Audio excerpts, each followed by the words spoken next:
Hello hi everyone. ఇక్కడ శ్రీశైలంలో ఛత్రపతి శివాజీ మందిరంకి వచ్చినాము. అక్కడ కూర్చున్నారు చూడండి. ఆయన చాలా అంటే చాలా గొప్ప చేసిన పనులు ఉన్నాయి.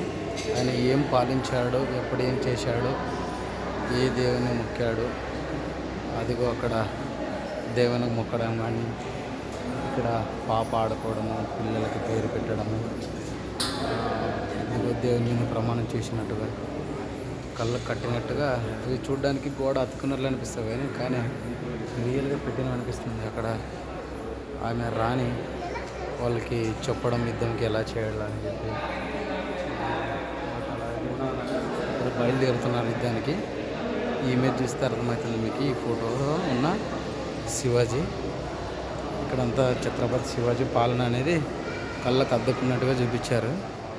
సో చాలా బ్యూటిఫుల్గా ఉంది. చూసారా, ఇప్పటి కాలంలో ఇంత టెక్నాలజీ ఉంది, ఓడలు అవి ఇవి చాలా టెక్నాలజీతో కనిపెట్టారు. కానీ అప్పట్లోనే 1667లోనే ఒక పడవ తయారు చేయడం జరిగింది. ఇక్కడ దక్షిణ భారతదేశంలో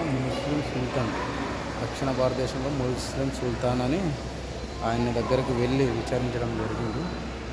అలాగే ఇక్కడ ఇష్టం ఉంది.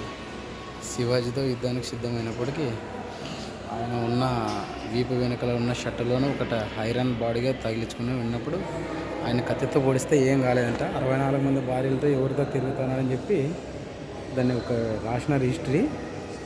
దాంతో వీడు ఏంటబ్బా, ఆయనకి ఏం కాలేక ఆయన్ని ఆఫీస్ ఖాన్ సుల్తాన్ అని ఆయన్ని చంపేశాడు. ఆయన ఎవరు? ఛత్రపతి శివాజీ.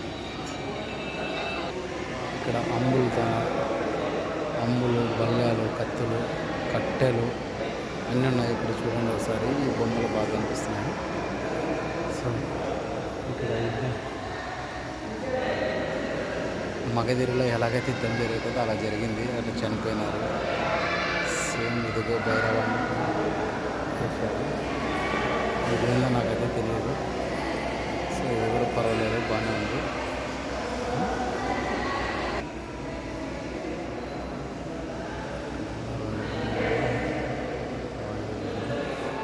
దేవుళ్ళు అందరూ ఉన్నారు. ఒకసారి చూడండి. చాలా అంటే చాలా బ్యూటిఫుల్గా ఉంది ప్లేస్. ఇక్కడ శ్రీశైలం గుడి వెనకాల రోడ్డు ఉంటుంది. ఆ రోడ్లో ఛత్రపతి శివాజీ అంటే ఎక్కడ పడితే అక్కడ అన్ని బోర్డులు వేసి ఉంటారులేండి. ఏం వెతకాల్సిన అవసరం లేదు. చదువు వస్తే చాలు. చదువు రాకపోయినా ఎవరైనా అడిగినారంటే కానీ చెప్పచ్చు. చెప్తే చూపిస్తారు ఆటోమేటిక్గా. ఇదిగో దండయాత్ర చేసినప్పుడు సరే. ఈ బొమ్మలు, ఈ ఫోటోలు ఇస్తే ఎట్లా అనిపిస్తాయి, కానీ మొత్తానికి అంటే రియల్గా చాలా సూపర్ ఉంటుంది. అక్కడ కూర్చున్నారు సార్ ఛత్రపతి శివాజీ సార్ గారు పైన పీఠం పైన. ఆయన అందరికీ మోటివేషన్ చేస్తున్నారు. ఇక్కడ అంతా అన్నం విందులు అంటే భోజనాలు చేయడం అనేది జరుగుతుంది. ఇక్కడ శివుని దర్శించుకుంటున్నారు. ఇక్కడ వెంకటేశ్వర స్వామి ఉన్నారు. ఆయన దర్శించుకుంటున్నారు. ఇక్కడ ఇది ప్లేస్ అయినా సూపర్ ఉంటుంది. కానీ ఛత్రపతి శివాజీ బొమ్మ ఒకసారి చూడండి. లాస్ట్ అండ్ ఫైనల్గా ఇక్కడంతా వ్యూ అయిపోయింది. ఓన్లీ ఛత్రపతి శివాజీ బొమ్మ ఇక్కడ చూడు. ఎట్లా అప్పటి కాలంలో ఎలా చేసేటోళ్ళో అట్లా ఉంది చూడండి. చాలా అంటే బ్యూటిఫుల్ అంటే బ్యూటిఫుల్. వీళ్ళు మనసును చూస్తే చాలా విచిత్రం అనిపిస్తుంది. చాలా హైట్ ఉంటుందేమో అనిపిస్తుంది. So okay, happy.